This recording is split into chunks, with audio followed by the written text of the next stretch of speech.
नमस्कार दोस्तों, mentorsadda.com में मैं अखिलेश आपका स्वागत करता हूं।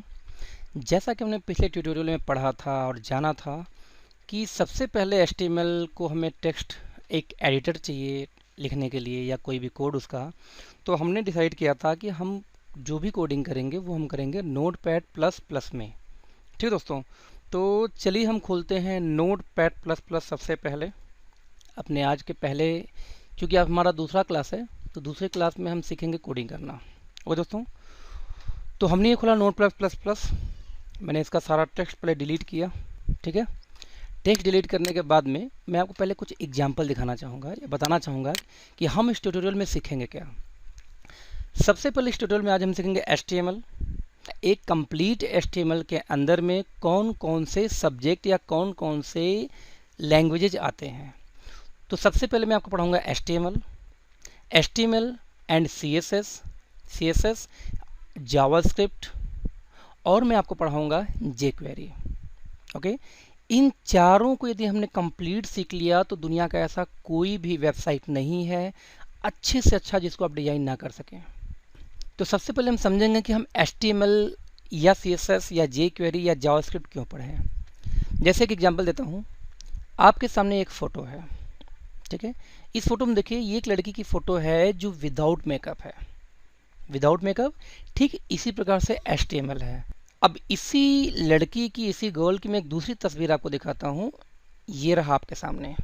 अब आप देखें सेम लड़की विदाउट मेकअप कैसी थी और मेकअप के साथ कैसी है। सेम यही विदाउट मेकअप HTML हो गया और विद मेकअप कौन सा हो गया, CSS। मतलब ये हो गया कि हम HTML में सारी कोडिंग तो लिख लेते हैं लेकिन उसको स्टाइल देने के लिए, CSS का मतलब ये होता है कास्केडिंग स्टाइल शीट।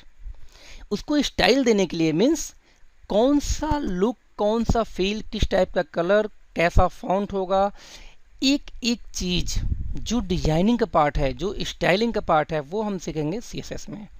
तो बेसिकली हम HTML और CSS दोनों एक साथ सीखने वाले हैं। ओके दोस्तों, इसके बाद बात करें तो नंबर आता है जावास्क्रिप्ट का। जावास्क्रिप्ट की बात करें तो किसी भी प्रकार का calculation, extra additional effect, menus, सब मेनूज, बैनर्स, ये हम करते हैं। जो भी कैलकुलेशन का पार्ट होगा सारा वो हम कर देखेंगे जावास्क्रिप्ट के थ्रू। और finally jQuery। Basically jQuery JavaScript का ही एक लाइब्रेरी है जिसके अंदर बहुत सारे इनबिल्ट फंक्शन होते हैं, बहुत सारे इफ़ेक्ट्स होते हैं स्लाइडिंग के, मेनूज के, उनको हम सीखेंगे jQuery के साथ में। और दोस्तों HTML के प्रैक्टिस के लिए हमें ज़रूरत क्या होती है, एक आपके टेक्स्ट एडिटर की जो हमें मिलता है नोटपैड++ में। तो मैं खोल लेता हूँ नोटपैड++। ओके दोस्तों, इसको खोलने के बाद में हमें ज़रूरत होती है एक ब्राउज़र की। जैसे मैं आपके सामने क्रोम खोल लिया मैंने। ओके, क्रोम हो गया, गूगल क्रोम है ना। तो इसको मैं दोबारा से मिनिमाइज कर लेता हूँ। तो सबसे पहले जब हम कोई भी कोड लिखते हैं या कोई भी पेज बनाते हैं तो वो ओपन होता है किसी न किसी ब्राउज़र के अंदर, इसलिए हम एक ब्राउज़र भी ले लेते हैं जैसा मैंने क्रोम लिया था। ओके, तो जब भी कोई ब्राउज़र किसी फाइल को रीड करता है तो सबसे पहले हमें बताना होता है उस ब्राउज़र को कि बेसिकली ये फाइल किस लैंग्वेज को या किस कोडिंग को रिप्रेजेंट कर रही है। सबसे पहले समझिए दोस्तों, HTML टैग से मिलकर बनता है। कोई भी कोड जो HTML में हम लिखते हैं वो स्टार्ट कैसे होता है, लेस देन और ग्रेटर देन। ठीक, इसके अंदर हमें कोई भी टैग लिखना होता है। जैसे हमें पढ़ना है HTML तो हम लिखेंगे HTML। हमने HTML लिखा, ये हो गया लेस देन और ग्रेटर देन के बीच में। लेकिन इस पूरे टैग को, ये जो पूरा टैग है ना, इसको हम बोलते हैं ओपनिंग टैग। और जब भी कोई टैग हम ओपन करते हैं तो उसको हमें क्लोज भी करना मस्ट होता है, नहीं तो ब्राउज़र उसको पढ़ता ही रहेगा। जहाँ पे हम इसको क्लोज करते हैं ब्राउज़र मान लेता है कि यहाँ पे इस टैग यानी इस सिंटैक्स का मतलब खत्म हो गया। तो हम ओपनिंग के लिए जैसे जो यूज करते हैं लेस देन ग्रेटर देन के बीच में, ठीक इसी प्रकार से अगेन हम लेस देन ग्रेटर देन तो लिखते लिखते हैं, साथ में लिखते हैं फॉरवर्ड स्लैश और इसके बाद हम लिख देंगे सेम वही ऊपर वाला टैग यानी HTML। मीन्स यहाँ पे HTML शुरू हुआ और यहाँ पे HTML क्लोज हुआ। अब देखिए यहाँ लेस देन ग्रेटर देन, यहाँ लेस देन ग्रेटर देन, लेकिन साथ में एक फॉरवर्ड स्लैश। ठीक दोस्तों, तो जिस प्रकार से HTML, जिस प्रकार से हम जब पैदा होते हैं तो हम लड़का होंगे या लड़की होंगे, हम इंसान होंगे या जानवर होंगे। तो यहाँ पे हमने HTML ओपन किया, HTML क्लोज किया। मतलब ये कि जब भी कोई ब्राउज़र में ये फाइल हम ओपन करेंगे तो सबसे पहले वो HTML पढ़ेगा तो समझ जाएगा कि ये पूरी कोडिंग HTML में लिखी हुई है। अब HTML के अंदर कोडिंग तो HTML की हो गई, समझ में आ गया। अब इसको हम स्टार्ट कैसे करते हैं? सबसे पहले हम लिखते हैं हेड। हमारे बॉडी का सबसे पहला पार्ट क्या होता है? हेड। क्योंकि हमारी जितनी भी सोचने समझने की शक्ति होती है वो होता है हेड के अंदर। ठीक इसी प्रकार से कोडिंग के अंदर है। मैंने यहाँ पे हेड को ओपन किया, अब मुझे क्या करना पड़ेगा? हेड को मैंने क्लोज किया, राइट, HEAD, हेड को क्लोज। अब जितना भी सोचने समझने का काम है या जितना भी ऐसा काम है जो हमारे एक बॉडी में, ह्यूमन बॉडी में सर, हेड, दिमाग, मस्तिष्क करता है, वो सारा कोडिंग हम इसके अंदर लिखेंगे। ओके दोस्तों। और उसके बाद हमारा पार्ट आता है बॉडी का। हम यहाँ लिखते हैं अगेन बॉडी, ओपनिंग, और हम फिर क्या करेंगे? Body close. ओके दोस्तों। तो ये इतने पार्ट में डिवाइड हुआ। आप देखें तो हेड HTML सबसे पहले, क्योंकि ये ब्राउज़र रीड करेगा, हाँ ये HTML फाइल है। सेकंड हेड, जितनी भी चीज़ें हमें बतानी है ब्राउज़र को जो कि सिर्फ अंदरूनी यानी अंदर अंदर करेगा, लेकिन वो ब्राउज़र पे डिस्प्ले नहीं करेगा, यानी सोचने समझने का काम जो होता है या इफेक्ट स्टाइलिंग का जो काम होता है वो हम देते हैं हेड के अंदर में, हेडिंग के अंदर में। ओके सॉरी, हेड के अंदर में। उसके बाद जो भी चीज़ें डिस्प्ले वाली है, हमारी बॉडी यानी हमारी अंदर आत्मा वाला सारा काम हेड के अंदर, और जो एक्सटर्नल बॉडी है जो दिखाई देगा ब्राउज़र पे वो हम लिखते हैं बॉडी के अंदर। ओके। और इसके बाद में अगेन HTML क्लोज। तो दोस्तों हम स्टार्ट करते हैं। सबसे पहले मैं स्टार्ट करते हैं टाइटल से।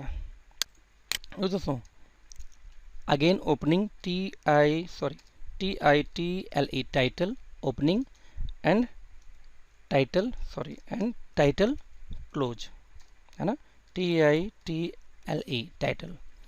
आप चाहे एक लाइन में लिखें या चाहे नीचे लिखें इसको एंटर मार के, है ना, लेकिन ब्राउज़र उसको एक ही रीड करता है हमेशा, क्योंकि ओपन यहाँ से हुआ ख़त्म, यहाँ से वो जहाँ क्लोज हो रहा है वहीं ख़त्म होगा, चाहे जितना बड़ा आप लिख दें उससे कोई फ़र्क नहीं पड़ता। ओके दोस्तों, चलिए तो हमने टाइटल ओपन किया, टाइटल क्लोज किया। अब इसके बीच में हम जो भी लिखेंगे like my first, my first tutorials. Okay, my first tutorial. आप देखें तो ये टाइटल। अब सवाल है टाइटल का मतलब क्या है? इसको दिखाने के लिए सबसे पहले मैं इस वेब पेज को सेव करता हूँ। फाइल, सेव, या तो आप यहाँ के सेव करिए या Ctrl+S दबाकर भी सेव कर सकते हैं। डेस्कटॉप के ऊपर मैं एक फाइल बनाता हूँ, TEXT, sorry not text, my page. साथ में देखिए .html मस्ट है, क्योंकि आप HTML फाइल बना रहे हैं तो एक्सटेंशन नेम में आपको मेंशन करना पड़ेगा कि फाइल का लास्ट नेम क्या होगा, .html होना चाहिए। हमने इसको सेव किया। सेव करने के बाद में हम देखते हैं माई पेज नाम से ये बना हुआ है डेस्कटॉप के ऊपर में, राइट। तो माई पेज के नाम से मैंने जब इसको ओपन किया, मैंने इसको डबल क्लिक करके ओपन किया, आप देखें ये ओपन हुआ कहाँ पे? सॉरी दोस्तों, यहाँ पे एक स्पेलिंग मिस्टेक है। टाइटल की स्पेलिंग हो TITL, ओके राइट। मैंने इसको सेव किया। सेव करने के बाद में मैं इस वेब पेज को ओपन करता हूँ, माई पेज, ये मैंने ओपन किया। देखिए यहाँ पे माई फर्स्ट ट्यूटोरियल। जैसे मैं यहाँ पे खोलता हूँ google.com। जब आप google.com खोलते हैं तो देखिए यहाँ पे लिखे क्या आता है, गूगल। तो इस ये जो गूगल लिखा हुआ है ना, इसको हम बोलते हैं टाइटल। किसी भी वेब पेज का टाइटल होता है। ठीक इसी प्रकार से जब हम टाइटल के अंदर कुछ भी लिखेंगे तो वो यहाँ वेबसाइट के ऊपर में लिख के आएगा। ओके दोस्तों, तो आपको आज उम्मीद है समझ में आ गया टाइटल क्या होता है। टाइटल के बाद दूसरा जो ऑप्शन है, अभी तो हेड में बहुत सारे ऑप्शंस आते हैं लेकिन उसको बाद में पढ़ेंगे। हम सीधे आते हैं बॉडी पे। बॉडी की बात करें तो आप भी जानते हैं कि जब भी हम कोई वेबसाइट देखते हैं, एक हम एग्जाम्पल के रूप में ओपन कर लेते हैं। यहाँ पे अगेन हमने टाइम्स ऑफ इंडिया खोला। आप देखें टाइप्स ऑफ इंडिया में कितनी चीज़ें हैं। यहाँ पे ये पैराग्राफ लिखी हुई है, ये देखिए इसकी हेडिंग है। हेडिंग बाद देखिए कलर चेंज है। मतलब ये चीज़ें जो हम यूज करते हैं ना, कहीं भी बोल्ड रखिए, बोल्ड है यहाँ दिया हुआ है, ठीक है, कहीं भी देखेंगे अंडरलाइन नज़र आएगा आपको। तो ये जो चीज़ें होती हैं ये हम कोडिंग से लिखना पड़ता है। हम कैसे लिखेंगे इसको? सबसे पहले हम आते हैं हेडिंग पे। चूंकि हेडिंग एच से शुरू होता है तो उसको शुरू करने के लिए हम लिखते हैं एच और साथ में वन। वन क्यों, हम आगे बताएंगे। मैंने लिखा this is my H1 HEADING, okay, H1 heading, close, close भी हुआ। ओके दोस्तों, मैं इसको कॉपी करता हूँ। अब मैं इसको लिखता हूँ 1 2 3 4 5, ठीक है। क्यों, इसलिए कि बेसिकली हेडिंग 6 प्रकार की होती हैं और उनको मेंशन करते हैं H1 to H6। जैसे H1 हो गया, ये हो गया H2, ओके, H3 हमने लिखा, H3 हमने लिखा, H4 हमने लिखा, H5 हमने लिखा और लास्ट में H6। ठीक इसी प्रकार से हम यहाँ भी चेंज कर लेते हैं, H4 H5 H6, ओके। हमने इसे सेव करते हैं, हम इसको Ctrl+S करके सेव करते हैं, ओके, या यहाँ से सेव कर लेते हैं और इसको हम दोबारा रन कराते हैं अपनी फाइल को। अपनी फाइल को रन कर देखिए, this is my H1 heading, this is my H1 heading. हाँ, यहाँ पे हम इसको चेंज कर लेते हैं जिससे पढ़ने में आसानी हो, ओके।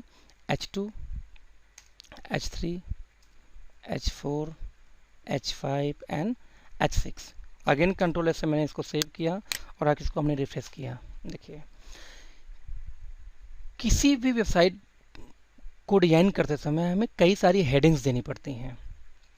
उन हेडिंग्स की साइज क्या होगी ये पहले से ही डिसाइड है। आप नॉर्मल टेक्स्ट से हल्का से ये मोटा होता है। देखें आप, इसमें H1 हेडिंग, H1 का देखिए साइज क्या है और मोटाई क्या है, H2 को देखिए साइज क्या है, मोटाई क्या है, same H3 H4 H5 and H6। तो जहाँ भी हमें कोई अपनी ज़रूरत के हिसाब से जो भी हेडिंग देनी हो वो हेडिंग हम दे सकते हैं थ्रू H1 टैग। चलिए हम बाकी को डिलीट करके हम सिर्फ H1 रखते हैं यहाँ पे फिलहाल। इसके बाद ये जो लिखा हुआ है this is my H1 heading, ये जनरली होना चाहिए P टैग के अंदर। ये P क्या होता है, P मीन्स हुआ पैराग्राफ। P यानी पैराग्राफ यहाँ से स्टार्ट होता है और P मीन्स पैराग्राफ यहाँ पे ख़त्म होता है। क्योंकि बाय डिफ़ॉल्ट किसी भी टेक्स्ट को ब्राउज़र पैराग्राफ ही समझता है, इसलिए ये डिस्प्ले वैसे ही कर रहा है। यदि हम इसको सेव करके डिस्प्ले कराएं अगेन तो डिस्प्ले वैसे ही करेगा जैसे पहले कर रहा था, लेकिन हमें P टैग के अंदर इसे लिखना चाहिए रूल के हिसाब से, ओके। सॉरी, यहाँ पे हमने क्लोजिंग गलत दी है, ये, ओके। तो अब हमने लिख दिया इसको this is my H1 heading. अब मान लीजिए इसे मैं सेंटर में करना है तो क्या करेंगे, हम इसको बताना चाहेंगे कि जितने भी ये टैग्स होते हैं हर टैग से कुछ एट्रीब्यूट्स भी होते हैं। वह एट्रीब्यूट्स हम कहाँ लिखते हैं, जो टैग की ओपनिंग टैग है, किसी भी टैग्स की ओपनिंग टैग के अंदर। जैसे हमें P, ये पैराग्राफ है, हमें इस पैराग्राफ को लेके चलना है, मान लीजिए हमें करना है इसको सेंटर में, तो हम कैसे करेंगे। हमने लिखा है यहाँ पे अलाइन, ALIGN, चूँकि अलाइनमेंट हमें इसको सेंटर करना है। ध्यान दीजिएगा लिखेंगे कैसे, align is equal to double inverted comma, ठीक है। इसके अंदर हम लिखेंगे सेंटर, CENTER, या लेफ्ट या राइट, जहाँ भी हम रखना चाहें। हमने इसको Ctrl+S करके अगेन सेव किया। हम अपने फाइल को रिफ्रेश करते हैं, ये देखिए हमारा टैग कहाँ पे आ गया, H1 हेडिंग, ठीक जो पेज है उसके बीच में। जिस भी साइज का होगा, आप मोबाइल पे खोलें, टैबलेट पे खोलें या किसी भी डेस्कटॉप पे खोलें, जिस भी साइज का वो सिस्टम होगा उसके ठीक बीच में हमारा टैग ये आ गया। ठीक दोस्तों, अब बॉडी, बॉडी से मतलब क्या होता है, ये जो पूरी डेस्कटॉप की एरिया को हम बोलते हैं बॉडी। तो हम देखते हैं, हमने यदि इसका कलर चेंज करना हो बैकग्राउंड का तो हम क्या करेंगे।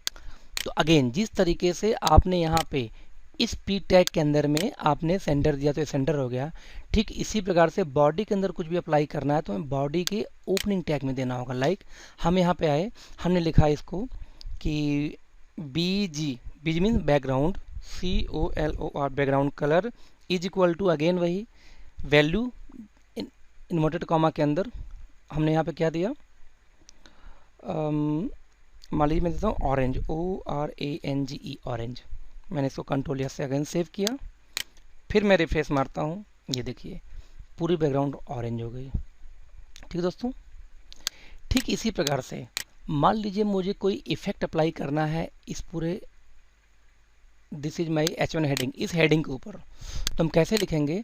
फॉन्ट का साइज चेंज करना है, फॉन्ट चेंज करना है, या इसका जो टेक्स्ट है उसको कलर चेंज करना है, तो इसके लिए हमें यूज करना होगा फॉन्ट टैग का। हमें आते हैं FONT, फॉन्ट ओपनिंग। अब ओपन यहाँ हो गया, क्लोज कहाँ पे होगा? हमें कहाँ तक का करना है इस हेडिंग का? तो हमें यहाँ पे करना होगा, या यहाँ पे करें या इसके नीचे करें, दोनों का मतलब एक ही होता है। हम यहाँ आके फॉन्ट की क्लोजिंग कर देते हैं। Okay, FONT। ठीक है, हम यहाँ लिखते हैं फॉन्ट को, क्या लिखते हैं?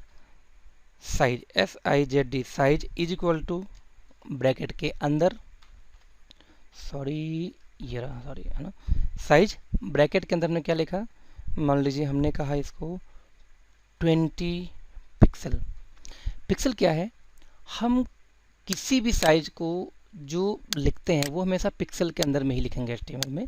क्यों? इसका हम आने वाले ट्यूटोरियल्स में बताएंगे। ठीक है, तो हमने कहा साइज 20 पिक्सल, इसको हम कंट्रोल S से सेव करते हैं और अगेन हम इसको ओपन करते हैं ब्राउजर में, रिफ्रेश। ये देखिए this is my H1 heading.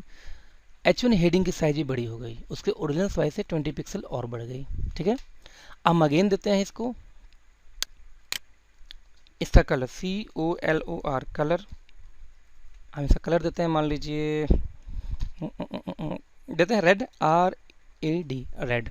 Okay, हम देखते हैं क्या होता है कलर रेड। क्योंकि रेड इसमें ठीक से दिखाई नहीं दे रहा है तो हम आते हैं इसका कलर वाइट कर देते हैं, HITE वाइट। ये देखिए कलर चेंज हो गया वाइट। चलिए अब हम करते हैं इसका फॉन्ट, मान लीजिए चेंज करना है, तो फॉन्ट चूँकि फॉन्ट टैग के अंदर ही है तो हमेशा हम फॉन्ट को फॉन्ट फेस करके बुलाते हैं।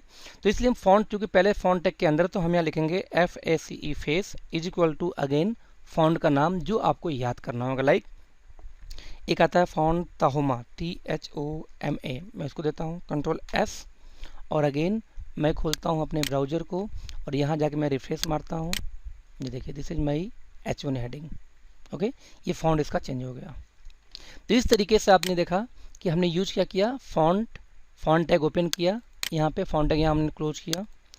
चूँकि हम कोई भी एट्रीब्यूट्स, किस हर टैग का जो एट्रीब्यूट्स यानी जो उसके ऊपर एक्स्ट्रा हमें एडिशनल कंटेंट्स लगाने होते हैं, एडिशनल चीज़ें हमें अप्लाई करनी होती हैं, उसको हम बोलते हैं एट्रीब्यूट्स। हम हमेशा ओपनिंग टैग में लिखते हैं और लिखने का तरीका क्या होता है, जो भी हमें करना, लाइक हमें साइज बढ़ानी है, साइज लिखा, इक्वल टू यानी उसकी वैल्यू क्या होगी उसको हमें देना होगा इन्वर्टेड कॉमा के अंदर। ओके, तो equal two comma start 20 pixel comma stop हो गया। अगला हमें कलर देना है, सिर्फ एक स्पेस दिया, colour comma is equal two comma start white comma close. Font face यानी उसका फेस फॉन्ट चेंज करना है, हमने ये कर दिया। हमें और कोई चेंज करना है, वरदाना लीजिए, हमने इसको भी चेंज कर दिया, फिर देखिए फॉन्ट चेंज हो गया। तो कनेक्शंस क्या हुआ किस तरीके से हम कोई भी अप्लाई कर सकते हैं। ओके, आगे बढ़ते हैं।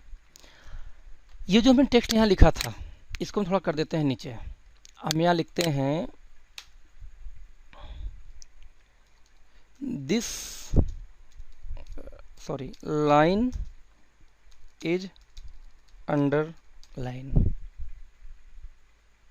Okay, this line, sorry, this line is bold.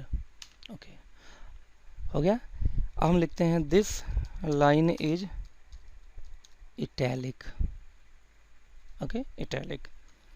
Control S से हम इसको सेव करते हैं और इसको हम रन कराते हैं अगेन आके अपने फाइल में, फाइल को रिफ्रेश मारते हैं। ये देखिए क्या हुआ, this is my H1 heading थे, this line is underline, this line is bold. सबसे लेके देखिए सारा का सारा बड़ा हो गया। क्यों बड़ा हो गया? क्योंकि फॉन्ट की क्लोजिंग हमने यहाँ की हुई है। ठीक है दोस्तों, तो जहाँ फॉन्ट हम क्लोज करेंगे वहाँ तक वो पूरा इफेक्ट लगेगा। हम इस फॉन्ट को यहाँ से कट करते हैं, हम यहाँ हेडिंग्स यहीं पे हम इसको क्लोज कर देते हैं। अब देखिए क्या होता है, ध्यान दीजिए, this is my H1 heading, this is my H1 heading. यहाँ फॉन्ट क्लोज हो गया, तो जो साइज, कलर और फेस यानी फॉन्ट दिया था वो अप्लाई कहाँ तक हुआ है, सिर्फ यहाँ तक। आगे देखिए अप्लाई नहीं हुआ, ये नॉर्मल हो गया। ये सिर्फ नॉर्मल H1 टेक्स्ट है, सॉरी दोस्तों, ये एक नॉर्मल H1 टेक्स्ट है, ठीक है, नॉर्मल H1 टेक्स्ट है ये। अब हमने कहा कि ये H1 भी नहीं है, फॉर एग्जाम्पल हमने H1 यहाँ क्लोज किया था, इसको उठाते हैं यहाँ से, हमने कहा नहीं भाई मेरा H1 भी यहीं क्लोज हो रहा है, कंट्रोल एस। अब देखें, रिफ्रेश मारते हैं, ये देखिए this is my H1 heading, चूँकि हमने सेंटर दिया था ये सेंटर में आ गया। हम इसको खोल के देखते हैं एक बार, ये देखिए दोस्तों, इसको हम करते हैं छोटा, ये देखिए, ये देखिए this is my H1 heading, ये हमारी हेडिंग हो गई, ये ठीक देखिए सेंटर में है, ठीक है। इसके बाद हमने क्या लिखा था, this line is underline, this line is underline, this line is bold, this line is italic. लेकिन दोस्तों यहाँ पे एक चीज़ देखिए कि हमने यहाँ पे अलग अलग लाइन लिखा है, लेकिन यहाँ सारे एक में लिखे हुए हैं। इसका रीज़न ये दोस्तों कि पैराग्राफ तो अभी चल रहा है, लेकिन HTML जब तक आप लाइन में ब्रेक नहीं देंगे उस सारे लाइन को एक में लेके चलता है।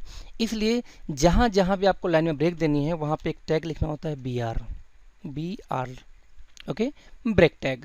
लेकिन इसकी क्लोजिंग नहीं होती, सिर्फ ओपनिंग टैग से ही वर्क करता है ये। लाइक हमने यहाँ पे दिया, हमें इसे भी चेंज करना है, सॉरी हम ये चाहते हैं कि नीचे की लाइन भी इसमें ना आए, तो मैं अगेन यहाँ पे वही लिखना होगा BR। हम इसको कंट्रोल से सेव करते हैं, हम आते हैं अपने विंडो पे, इसको रिफ्रेश करते हैं, ये देखिए तीन लाइन अलग अलग हो गया। लेकिन this line is underline, underline तो है नहीं, दिस लाइन इज बोल्ड, ये बोल्ड तो है नहीं, फिर ये कैसे सही होगा। अगेन वही tag, this line is underline, underline है तो अंडरलाइन का मतलब क्या हुआ, पहला कैरेक्टर क्या होता है U। हम यहाँ पर ओपनिंग टैग में क्या लिखेंगे U, ओके, और क्लोजिंग में भी हम जाके क्या लिख देंगे U, ओके, हमने क्लोज किया U।